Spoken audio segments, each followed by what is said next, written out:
আরে বাচ্চারা, আমি তোমাদের হোস্টেল চেক করতে এসেছি। আরে হ্যাঁ হ্যাঁ আরব স্যার, আপনি চেক করেন। আচ্ছা, তোমরা হোস্টেলে বোম নিয়ে কি করতেছো? হোস্টেলে বোম নিয়ে আসা মানা। আরব স্যার, এটা নিয়ে আসার একটা কারণ আছে। যদি কেউ কারোর সাথে মারামারি করে তাহলে তার বেডরুমে রাত্রে বোম লাগাই দিই। তুমি এত রাত্রে কোথায় যাইতেছো? তাড়াতাড়ি ভিতরে যাও। স্যার, আমি জবে যাইতেছি। এই যে দেখেন আমার আইডি। কিন্তু জব কেন? তোমাকে তো পড়াশোনা করতে হবে না? স্যার, আমার ফ্যামিলি অনেক গরিব, আমাকেই চালাইতে হয় সবকিছু। স্যার, আমি চলে গেলাম। ওই মেয়ে, তোরা তো দেরি হলো কেন? তাড়াতাড়ি সাফাই কর। হ্যাঁ ঠিক আছে বস, ভালোভাবে পরিষ্কার কর, না হলে তো স্যালারি কেটে দেবো।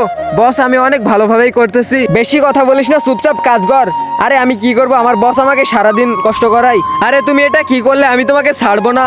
দাঁড়িয়ে যা শালা, মেয়েদের গায়ে হাত কেন তুলতেছিস? বন্ধুরা, এরপর আমাকে আরব স্যার বাঁচিয়ে নেয়। এ আমার চাকরানি, এ আমার স্টুডেন্ট, এর সাথে আমি কোনো খারাপ কাজ হতে দিব না। তোমারা যেখানে কাজ করতে হবে না, চলো, তোমার একটা জব দিয়ে দিছি আমি। থ্যাংক ইউ আরব স্যার। আমি পুলিশের চাকরি পেলে প্রথমেই তোমাকে অ্যারেস্ট করবো।